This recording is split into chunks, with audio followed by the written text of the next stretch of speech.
The soldiers froze. Thousands of warriors were heading straight toward them, fast, silent, determined, and there were only around 150 defenders left to stand in their way.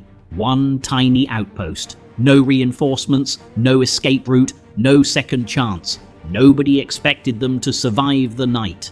Hours earlier, everything had changed. The British Army had suffered one of its worst defeats in history. At Isandlwana, more than 1,000 soldiers had been killed. Entire units had vanished. The battlefield had become a disaster. Survivors fled in every direction carrying terrible news. And now, the men at Rorke's Drift knew something terrifying. They were next.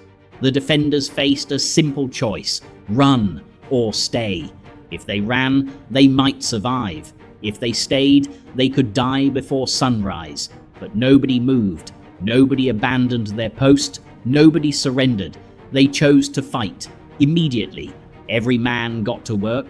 Biscuit boxes, flour sacks, wooden crates, furniture, anything they could find became part of a barricade. Every second mattered. Every minute could mean the difference between survival and destruction. Because they knew one thing for certain: the enemy was already close. Then, someone looked towards the hills. At first, it seemed like the landscape itself was moving, but it wasn't the hills. Thousands of black and white shields were appearing across the valley. More and more warriors emerged with every passing moment.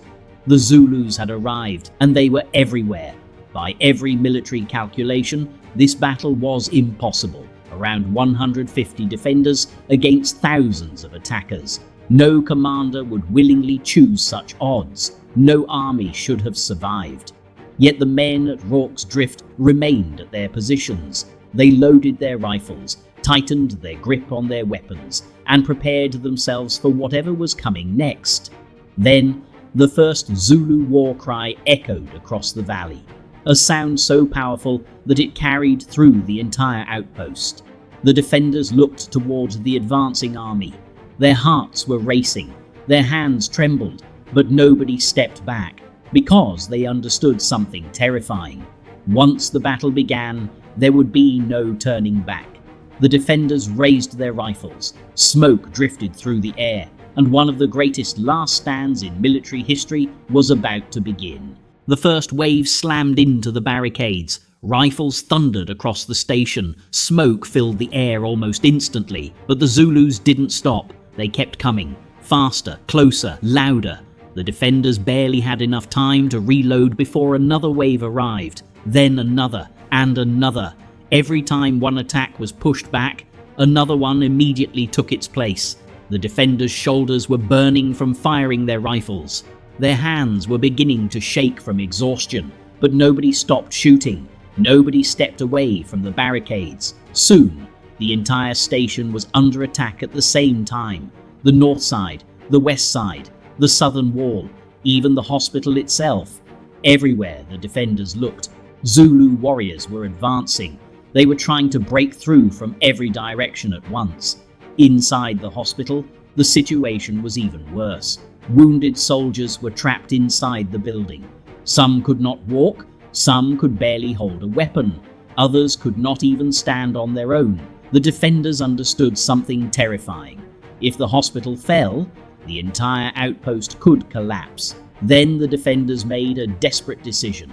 Nobody would be left behind, no matter the cost. They would fight room by room if they had to, and if necessary, they would die protecting the wounded men inside. Outside, the attacks never stopped. The Zulus seemed to be everywhere at once. Their war cries echoed across the valley and through the station itself. The defenders were exhausted. Their uniforms were covered in dust and smoke. Their ears rang from endless rifle fire. But nobody abandoned their position, because every man understood one thing: there was nowhere left to run. Then, the final sunlight disappeared beyond the hills.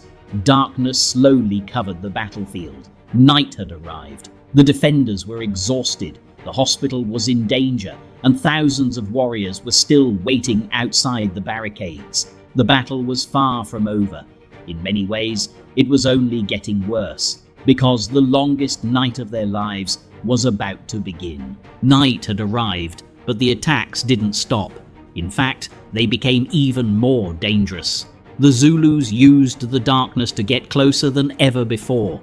The defenders could barely see them anymore, only shadows moving through the night, figures appearing for a moment, then disappearing again. The longest night of their lives had begun. Then, the hospital walls began to shake. The attackers had reached the building itself. Inside, wounded soldiers were trapped, men who could barely move, men who had no way to defend themselves. The defenders had almost no time left. Everyone understood something terrifying. If the hospital fell, the entire station could collapse. Then something even worse happened. The hospital caught fire. Smoke quickly filled every room. Flames spread across the roof. The heat became unbearable, and the wounded soldiers could not escape on their own. The defenders had to act immediately, so they did something extraordinary. They smashed holes through the walls with axes and rifle butts, room by room, one after another, carrying and dragging wounded men to safety while the enemy fought only a few feet away. Every second mattered. Every doorway became its own battlefield. Outside, chaos had taken over. The Zulus kept attacking from every direction. The defenders kept firing without pause. The barricades were beginning to weaken. Ammunition was slowly running low, and every man was exhausted beyond words, but nobody surrendered. Hour after hour, the battle continued. Nobody slept, nobody rested, nobody gave up. Every defender understood one thing: if they stopped fighting, they would die. So they kept going, minute after minute, hour after hour, through smoke, fear, and exhaustion. Then something began to change. The sky slowly started to brighten. The longest night was finally coming to an end. The defenders prepared themselves for one final assault. Every man raised his rifle, waiting, watching, hoping that they could survive a little longer. Then something unbelievable happened. The Zulu warriors stopped. They stood for a moment, looking toward the battered outpost. Then they turned around and slowly began to leave. The battle was over. Against impossible odds, around 150 defenders had survived. A battle everyone expected them to lose had become one of the greatest last stands in military history. What should have ended in disaster became a legend remembered for generations, and Rorke's Drift would forever be remembered as the place where a tiny group of defenders refused to surrender against an entire army.